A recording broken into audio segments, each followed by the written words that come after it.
मेहमान जुड़ चुके हैं। अपने मेहमानों से मैं आपका परिचय करा देती हूँ। डॉक्टर ऋषि मोहन भटनागर हमारे साथ जुड़े हुए हैं, IT विशेषज्ञ हैं, और हमारे साथ दीपशिखा सिकरवार जी जुड़ी हुई हैं, वरिष्ठ संपादक हैं इकोनॉमिक टाइम्स की। दोनों ही मेहमानों का हम स्वागत करते हैं। दीपशिखा जी, सबसे पहले आपसे समझना चाहेंगे 3 कंपनियों का, और ये दिग्गज जो टेक वैश्विक मार्केट में कहे जाते हैं, इनका भारत में इतना बड़ा विश्वास, इतना बड़ा निवेश अपने आप में कितना बड़ा संकेत है, और किस तरह से ये जो भारत में विश्वास जताया जा रहा है इसकी वजह जो है वो क्या है?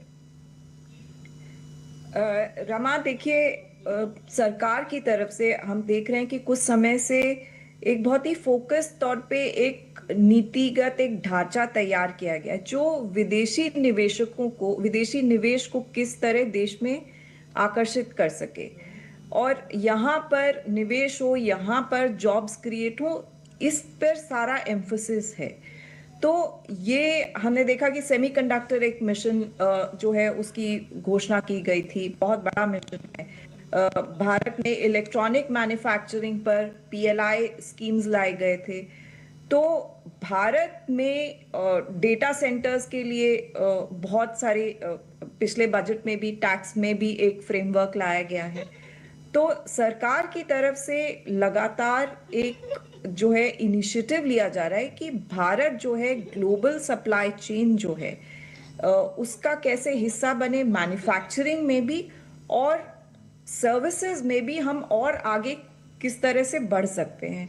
तो ये जो दिग्गज आए हैं यहाँ पर, इन्होंने जो अनाउंसमेंट किया है, देखिए भारत में स्किल्स जो है भारतीय इंजीनियर्स की, भारतीय सॉफ्टवेयर इंजीनियर्स की, वो तो हर जगह आप देख सकते हैं कि उन्होंने इस्टेब्लिश किया हुआ है। तो भारत में ये जो है, ये जो टैलेंट है भारत का, उसको किस तरह से यूज किया जाए, और ये निवेशकों ने ये रिकॉग्नाइज किया है, और यहाँ पे जो सुविधाएं मिल रही हैं उसके तहत उसको वो और कितना उसमें बढ़ा सकते हैं। तो ये बाकी निवेशकों के लिए भी बहुत बड़ा संकेत है, और यहाँ पर एक पूरा इकोसिस्टम एक तैयार हो रहा है धीमे धीमे। तो उसके लिए ये एक बहुत बड़ा अनाउंसमेंट है।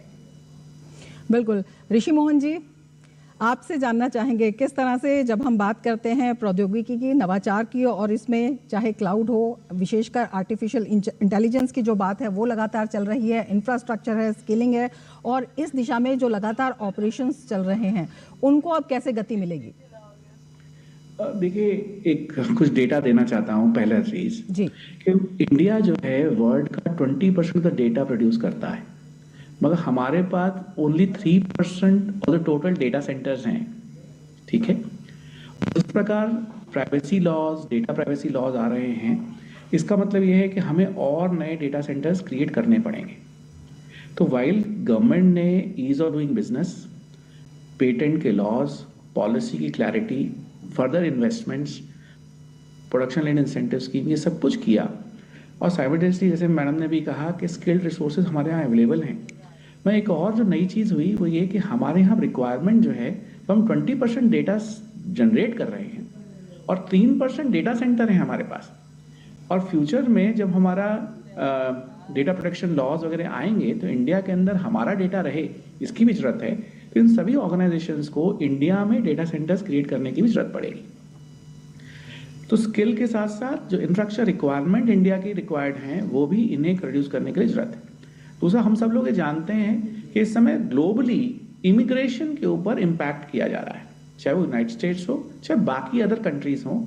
वहाँ पर इमिग्रेशन को थोड़ा रिड्यूस करने की कोशिश कर रहे हैं। उसके तहत भी स्किल्ड मैन पावर जिस स्केल में किसी भी ऑर्गेनाइजेशन को चाहिए वो इंडिया में ही अवेलेबल है। तो इससे डेफिनेटली हमारे यहाँ जॉब्स क्रिएट होंगी, हमारे यहाँ इकोनॉमी में ग्रोथ आएगी, हमारा इंफ्रास्ट्रक्चर बढ़ेगा, और आर्टिफिशियल इंटेलिजेंस, सेमीकंडक्टर, जो इलेक्ट्रॉनिक मैन्युफैक्चरिंग, ये सभी चीज़ें जिसके अंदर हम लोग और प्रधानमंत्री जी और सरकार हमेशा चाह रही है कि अब हम इस मिशन को आगे की तरफ बढ़ाएं और इंडिया जो है ग्लोबल सप्लाई चेन का एक मेजर पार्ट हो पाए, उन सब में बहुत सपोर्ट मिलेगी। ये बहुत ही पॉजिटिव स्टेप है जिसको हम सब लोग आज देख पा रहे हैं। POV, your brain is racing with ideas, but you're stuck thumb typing at 20 WPM. We've all been there, typing, deleting, retyping. Now I use Whisperflow. I just think out loud and it creates perfect formatted text on any app or website. Whisperflow understood what I was trying to say and gave me the exact output I wanted. Check out the difference between this same sentence being dictated into Siri versus Whisperflow. Let's meet at 12 p.m. at Joe's Pizza. Wait, no, actually I can't do 12, so let's do 12:30. And instead of Joe's, let's go to Kelly's Diner. Whisperflow understood what I was trying to say and gave me the exact output I wanted.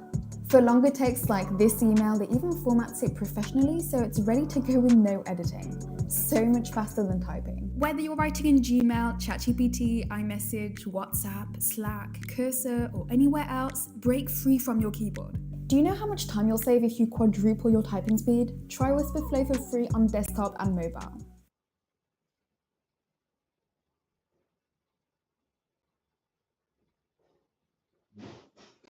अगर आपका business हर दिन आप पर depend करता है तो आपने अपने लिए बिजनेस नहीं बनाया, अपने लिए एक सेल्फ ट्रैप क्रिएट कर रखी है। मैं बोल रहा हूं अगर बिजनेस आपके बिना नहीं चल पा रहा है तो आपका बिजनेस जो है वो ऑलरेडी ब्रोकन है। हमने अपने पुराने बिजनेस को 245 करोड़ तक स्केल किया था, वो भी बिना किसी स्ट्रेस के, क्योंकि हम लोगों ने जब हमारा प्रोडक्ट और सर्विस प्रूव हो गया उसके बाद इस चीज़ पे जोर दिया कि कैसे वो सिस्टम्स क्रिएट करें जिससे कि हमारी टीम उस चीज़ पे काम कर सकें ताकि एज अ बिजनेस ओनर हम लोग ग्रोथ पे फोकस कर सकें। यही सिस्टम मैं आप लोगों को दिखाने वाला हूँ एक लाइव वेबिनार में जिसका नाम है 6 steps to your auto pilot business. इस वर्कशॉप में आप सीखेंगे कि बिजनेस ओनर का असली रोल क्या होता है, कैसे सेल्फ एम्प्लॉयमेंट की ट्रैप से बाहर निकला जाता है और कैसे सिस्टम सेट किए जाते हैं जो कि आपकी प्रेजेंस के बिना आपके लोग चला सकें ताकि आप बिजनेस ग्रोथ पर फोकस कर सकें। मेरी आपसे रिक्वेस्ट है कि नीचे दिए हुए लिंक पे क्लिक करिए और अभी एक्शन लीजिए। इसका कोई रिप्ले नहीं होगा, कोई रिकॉर्डिंग नहीं होगी, एक ही बार ये वाला वेबिनार होगा और आप इसे अटेंड करके अपने बिजनेस को ऑटो पायलट पे पहुंचा सकते हैं। जब तक आप अपने बिजनेस पे सिस्टम नहीं डालते तब तक आपका जो बिजनेस है वो एक सेल्फ टेकिंग टाइम बॉम्ब है।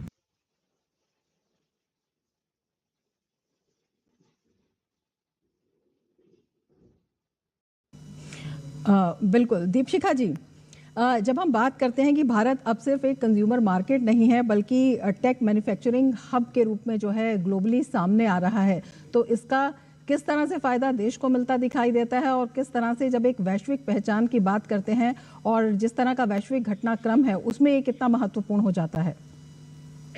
देखिए रमा, बिल्कुल अगर आप ये अनाउंसमेंट देखें, ये भारत में एक कॉन्फिडेंस जो आ रहा है, भारत का जो इकोसिस्टम सरकार ने तैयार किया है, जो नीतियां बनाई हैं, ये उसको एक बहुत बड़ा कॉन्फिडेंस उसका बूस्ट करता है। दूसरा चीज है कि दुनिया भर में आपका जो इकोसिस्टम है, आपकी नीतियां, उनको एक बहुत बड़ा एंडोर्समेंट, रिकग्निशन मिल रहा है।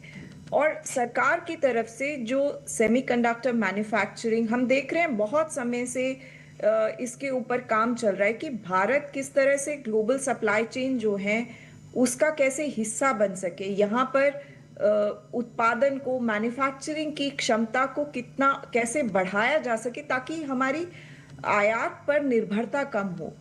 और उस दिशा से, अगर उस नज़र से अगर हम देखेंगे तो ये अनाउंसमेंट बहुत बड़ा है, क्योंकि एक तरफ हम टेक इकोसिस्टम क्रिएट करने की बात कर रहे हैं जिसमें हम मैन्युफैक्चरिंग भी रहेगा उसका एक बहुत बड़ा हिस्सा, और चूंकि अब टेक्नोलॉजी जो है एआई की दिशा में जा रही है तो हम किस तरह से वो टेक्नोलॉजी भी भारत में क्रिएट कर पाएं।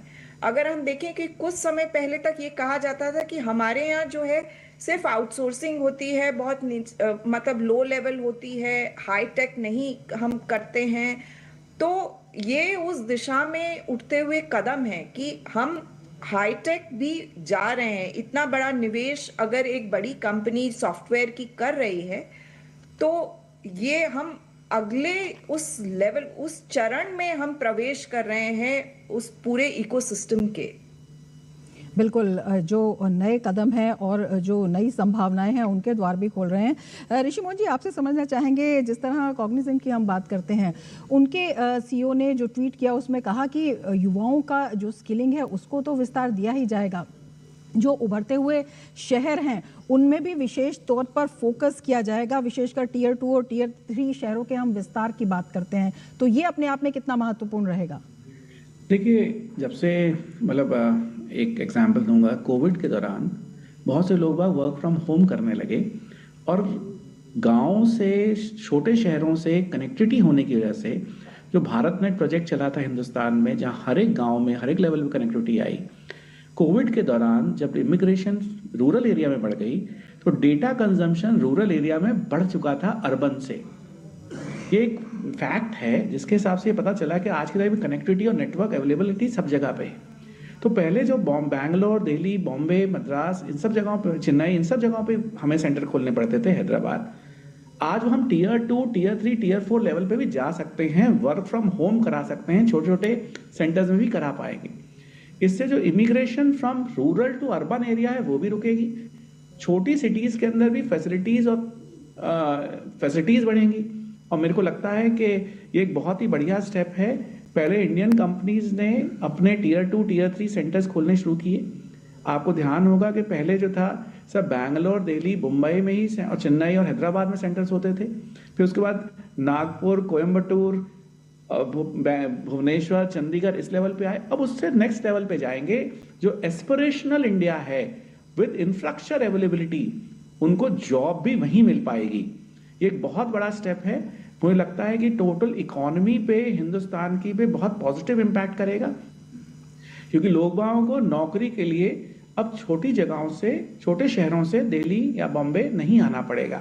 इससे जो प्रेशर है अर्बन एरियाज में वो भी रिड्यूस होगा और ये एक अच्छा स्टेप है। ये शो करता है कि हमारा जो इंटरनेट अवेलेबिलिटी थी, जो हमने जो एक बैकबोन प्रधानमंत्री जी कहा करते थे कि नई सिटीज जो हैं वो इंटरनेट जहां होगा, कनेक्टिविटी जहां होगी उसके साथ होंगी। ये अब प्रूव हो रहा है कि क्योंकि नेटवर्क हर जगह अवेलेबल हो गया तो अब आपको कहीं पे बड़े शहरों में काम कराने की जरूरत नहीं पड़ेगी। तो ये बहुत पॉजिटिव स्टेप है। आई एम श्योर कि इस तरीके से इंडियन आईटी कंपनीज भी अपने सेंटर्स और नए रिमोट लोकेशंस पे टियर 3, टियर 4 सेंटर्स पे खोलेंगे, सिटीज में खोलेंगे। बिल्कुल, इन्हीं कदमों पे हम बातचीत जारी रखेंगे, लेकिन वक्त हो चला है एक ब्रेक का। आप जुड़े रहिए डीडी न्यूज के साथ। प्रोफेसर का आगे लक्ष्य आकर हो गया। और अगर हम सेमी जुड़े हुए हैं, दीपशिखा जी आपसे समझना चाहेंगे, भारत एक, अगर हम सेमीकंडक्टर चिप की बात करते हैं तो एक वाइब्रेंट इकोसिस्टम का लगातार निर्माण कर रहा है और इस दिशा में कदम भी उठाए जा रहे हैं। जिस तरह से ये दिग्गज कंपनियां अब जो है भारत के साथ पार्टनरशिप करने के लिए जुड़ी हैं, तो इसमें इस मिशन को कितनी रफ्तार मिलेगी और इससे जो देश की आत्मनिर्भरता है वो अपने आप में कितनी महत्वपूर्ण हो जाती है? देखिए, जैसा कि रमा मैं पहले भी कह रही थी कि सरकार की तरफ से एक मैन्युफैक्चरिंग इकोसिस्टम तैयार करने की कोशिश की गई। काफ़ी उसके लिए मेजर्स लिए गए, PLI लाया गया, कॉर्पोरेट टैक्स जो था उसको काटा गया, ईज ऑफ डूइंग बिजनेस किया गया, सेमीकंडक्टर एक मिशन अनाउंस किया गया है, AI के दिशा में बहुत काम हो रहा है। तो जब हम ग्लोबल सप्लाई चेन्स की बात कर रहे हैं, उनका हिस्सा बनने की बात कर रहे हैं, उसमें हम जो भी करेंगे उस पूरे इकोसिस्टम को लाने के लिए सर्विसेज को भी उतना ही बढ़ावा देने की जरूरत है। और अब जिस तरह का हमने देखा, ये 3 दिग्गज जो आए हैं, क्योंकि आजकल जब हम टेक्नोलॉजी की या मैन्युफैक्चरिंग की बात करते हैं तो सिर्फ गुड्स की बात नहीं होती है, एक पूरा उसमें गुड्स और सर्विसेज दोनों शामिल होता है। और ये जो कदम है, ये जो बड़े टेक दिग्गज अब आ रहे हैं, ये पूरा ही एक इकोसिस्टम लेकर आएंगे। तो ये भारत के लिए एक बहुत ही मैं कहूँगी कि एक वाटरशेड मोमेंट है कि हम उस दिशा में बहुत आगे जा रहे हैं और एक बहुत ही इम्पोर्टेंट ये स्टेप रहेगा उस पूरे इकोसिस्टम को डेवलप करने के लिए कि जब दोनों चीज़ें हो रही हैं, आप सेमीकंडक्टर आपने मिशन लाया है, आपका चिप मैन्युफैक्चरिंग में इन्वेस्टमेंट आ रहा है, और अब यहाँ पर इसके तहत AI सर्विसेज, आप सारी इकोसिस्टम को यहाँ पर लेकर आ रहे हैं। तो भारत जो है एक बहुत बड़े ग्लोबल टेक्नोलॉजी सप्लाई के तहत एक बड़े शक्ति के रूप में उभर सकता है। Well, imagine this. An AI agent can reply to all your messages, emails and calls automatically. It can write बिल्कुल, ये अपने आप में काफ़ी महत्वपूर्ण हो जाता है। ऋषि मोहन जी, इसी को आगे बढ़ाएंगे और इसी में आपसे पूछना चाहेंगे कि किस तरह से इसे देखा जाए जब 2030 तक दुनिया के शीर्ष 5 बाजारों में भारत को भी एक देखा जा रहा है, तो उम्मीदें जो हैं वो काफ़ी बढ़ गई हैं और रणनीतिक रूप से भी ये कितना अहम है? रमा जी, देखें, 4 स्टेप्स होते हैं किसी भी कंपोनेंट मैन्युफैक्चरिंग के। अगर मोबाइल का एग्जांपल ले लें तो कंपोनेंट्स कहीं और मैन्युफैक्चर होते थे, हम यहाँ सिर्फ असेंबल करते थे। अब उनमें से और कुछ टेस्ट करते थे, टेस्टिंग करी, असेंबल किया। अब हमने कंपोनेंट्स इंडिया में मैन्युफैक्चर करने शुरू करे और कंपोनेंट मैन्युफैक्चर करने के बाद हमने मैन्युफैक्चर के बाद उसे असेंबल भी किया। मगर इसके बाद एक और बड़ी चीज़ होती है जो होती है डिज़ाइन। अब इंटेल का इंडिया में आने से जो हम पहले सिर्फ टेस्ट, असेंबल या सिर्फ कंपोनेंट्स को मैन्युफैक्चरिंग करना शुरू कर रहे थे, अब हम उसके लेवल पे इन चिप्स को डिज़ाइन करना शुरू करेंगे और चिप्स की डिज़ाइन के साथ साथ हम मोबाइल का या किसी भी इलेक्ट्रॉनिक मैन्युफैक्चरिंग का डिज़ाइन भी इंडिया में लेकर आ पाएंगे। तो ये एक स्केल होता है, एक लेवल होता है, इवोल्यूशन होता है। तो इवॉल्व होते होते अब हम फाइनल स्टेज पे आ रहे हैं जहां पर हम टेस्टिंग, असेंबलिंग, कंपोनेंट मैन्युफैक्चरिंग, अब कंपोनेंट मैन्युफैक्चरिंग के बाद कंप्लीट डिज़ाइन कर पाएंगे। ठीक है, और ये जो डिज़ाइन लेड ग्रोथ होगी, वो डिज़ाइन लेड ग्रोथ से हम नए नए तरीके के कंपोनेंट, नए नए तरीके के डिवाइसेस क्रिएट कर पाएंगे। अब इंडिया में उस लेवल की कैपेबिलिटीज आ जाएंगी। मतलब एक लो एंड जॉब थी, जैसे आईटी इंडस्ट्री में भी पहले हम कैसे आउटसोर्सिंग करा करते थे और आउटसोर्सिंग करके बॉडी शॉपिंग किया करते थे। उसके बाद हम कंप्लीट प्रोजेक्ट्स करने लगे। धीरे धीरे हम आगे बढ़ के अब हमारे अपने प्लेटफॉर्म्स आ गए, उन प्लेटफॉर्म्स को वर्ल्ड यूज करने लगा। इसी तरह से इलेक्ट्रॉनिक मैन्युफैक्चरिंग के केस में जो हम सब कंपोनेंट्स इंपोर्ट करते थे, उन इंपोर्ट कंपोनेंट्स के साथ हम उन्हें इंडिया में सब असेंबल और टेस्ट करते थे। अब हम उसके बाद अब इसे डिज़ाइन भी करेंगे। ये एक बहुत बड़ा स्टेप है कंप्लीट इवोल्यूशन के अंदर। किसी भी चीज़ की प्रोडक्ट के डिज़ाइन में आने में हमारे लिए एक बहुत बड़ा काम हुआ। जितनी कंपनीज आ रही हैं, ये सिर्फ एक जॉब्स देना एक काम नहीं, क्योंकि सेमीकंडक्टर की इंडस्ट्री में, क्योंकि हाईली सोफिस्टिकेटेड टेक्नोलॉजी का काम है, इसमें number of people getting jobs might not be like an IT service. बिल्कुल, ये अपने आप में काफी इतने लाखों लोगों को मिल जाएगी जॉब, ऐसा शायद नहीं होगा। बेहद क्वालिटी ऑफ जॉब होगी, वो बहुत अच्छी रहेगी। बेहद अहम जानकारी आप दे रहे हैं। दीपशिखा जी, आपसे भी ये समझना चाहेंगे, अगर हम चिप निर्माण की बात करते हैं और जिस तरह से जो तमाम आयाम है उन पर काम किया जा रहा है, उसको देखते हुए लगता है कि चिप निर्माण में वैश्विक रूप से जिस तरह से चाइना का, ताइवान का बोलबाला है, तो उस पर जो निर्भरता है वो काफ़ी कम हो पाएगी, और अगर वो हो पाती है तो उसके क्या कुछ दूरगामी परिणाम होंगे?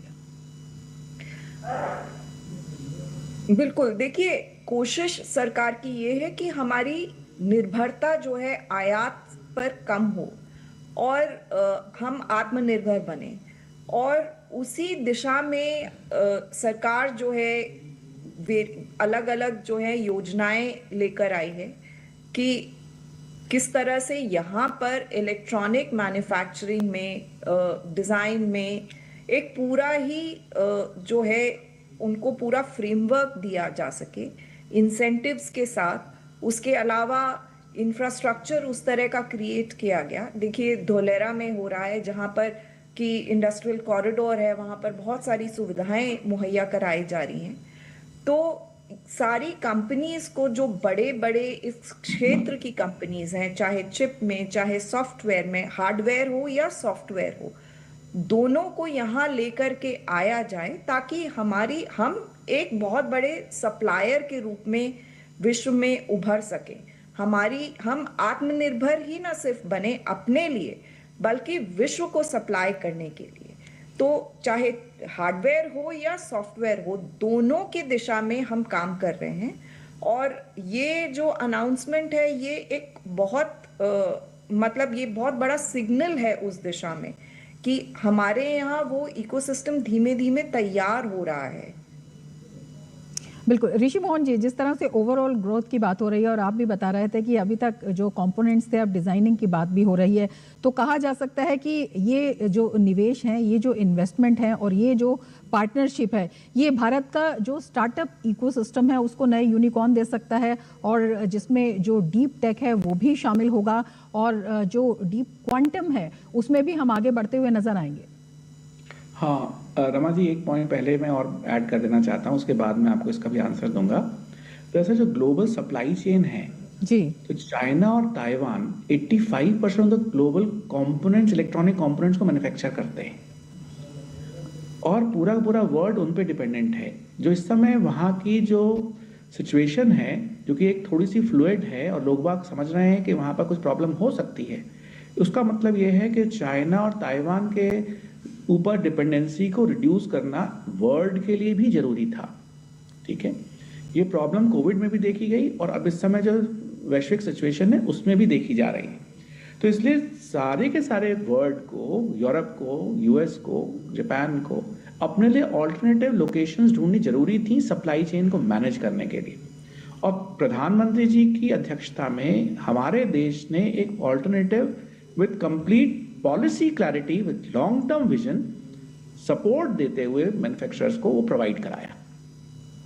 तो इट्स नॉट ओनली कि हमें फायदा होगा, वर्ल्ड को भी हमारी जरूरत थी और हमारा उससे उनको फायदा होगा। अब क्योंकि कंपोनेंट मैन्युफैक्चरिंग डिजाइन हमारे देश में होने लगेगा, मैन्युफैक्चरिंग हमारे देश में होने लगेगी, तो हमारे कई स्टार्टअप्स, मैं बहुत से स्टार्टअप्स के साथ काम करता हूं, कई स्टार्टअप्स को अपना फर्स्ट डिजाइन अगर उन्होंने खुद किया है तो उसे मैन्युफैक्चर कराने के लिए ताइवान भेजना पड़ता था या चाइना भेजना पड़ता था या किसी छोटी सी लैब में 2 कंपोनेंट 3 कंपोनेंट्स मैन्युफैक्चर करा के उन्हें आगे बढ़ना पड़ता था। वो वाले चैलेंजेस और उसकी जो कॉस्ट है वो बहुत हाई हुआ करती थी। तो किसी भी नॉर्मल स्टार्टअप के लिए इस तरह की कॉस्ट को इनकर करना बहुत डिफिकल्ट था और जो टाइम रिक्वायर्ड था और जो कॉपीराइट इश्यूज थे, पेटेंट इश्यूज, कि आपने अपना डिजाइन कहां भेजा, ताइवान या चाइना, वो डिजाइन को वो लोग मैन्युफैक्चर करके आपको भेजते थे और फिर उसमें से कुछ प्रॉब्लम होती थी तो फिर आप वापस उसको टेस्ट करते थे। तो टाइम ड्यूरेशन, कॉस्ट और आपका जो कॉपीराइट या पेटेंट था उसके ऊपर जो थेफ्ट का या चेक था, वो जो रिस्क था वो बहुत हाई था। इन तीनों चीजों से हम बच पाएंगे।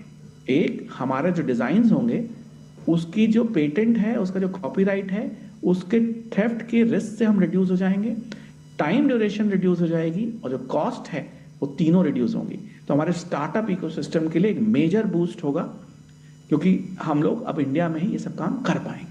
बिल्कुल। दीपशिखा जी, जब हम वर्ल्ड मार्केट की बात करते हैं तो एक वर्ड आता है बार्गेनिंग कैपेसिटी, उसका, और ओवरऑल अगर भारत की जीडीपी की हम बात करते हैं या डिजिटल इकोनॉमी की बात करते हैं, उस पर क्या कुछ असर पड़ता हुआ नजर आ रहा है?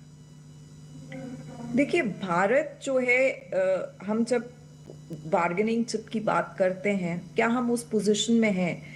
तो बहुत सारे देश जो हैं उन्होंने अपने आप को वहाँ पर किसी भी एक क्षेत्र में, चाहे एक छोटा सा चिप ले लें हम, जो है आप देखें रेयर अर्थ मैग्नेट ले लें, तो उसका इकोसिस्टम जो है उत्पादन का या उसके विश्व में पूरे उत्पादन का उन्होंने पूरा इस तरह से उस पर कब्जा कर लिया है या उस पर इतना बड़ा हिस्सा है कि अगर वहाँ पे कुछ होता है या अगर वो सप्लाई दूसरे देशों को बंद कर देते हैं तो सारे देशों की मैन्युफैक्चरिंग पर असर हो जाता है। तो भारत जो है इस तरह का जो है प्रोडक्शन जो है, इस तरह का उत्पादन जो है कुछ क्षेत्र में कर सकता है, कुछ टेक्नोलॉजी इस तरह की ला सकता है। भारत एक बहुत बड़ा बाजार है, लेकिन उस बाजार के साथ साथ आप कितने मजबूत हैं बाकी क्षेत्रों में, और ये जो निवेश हो रहा है इन कंपनियों के द्वारा, ये एक बहुत अहम भूमिका निभाएगा। ये एक ग्लोबल स्तर पर एक बहुत बड़ा सिग्नल है कि भारत में इस तरह का काम किया जा सकता है। भारत एक रिलायबल पार्टनर है और भारत के ऊपर डिपेंड किया जा सकता है इन टेक्नोलॉजीज को, इनको उत्पादन करने के लिए। बिल्कुल, बहुत बड़ा सिग्नल है भारत की टेक क्रांति का और इसके संभावित जो सकारात्मक असर है उसका। दीपशिखा जी आपका और ऋषि मोहन जी आपका बहुत शुक्रिया हमसे जुड़ने के लिए। इसके साथ ही चर्चा में फिलहाल इतना ही। दीजिए इजाजत, नमस्कार।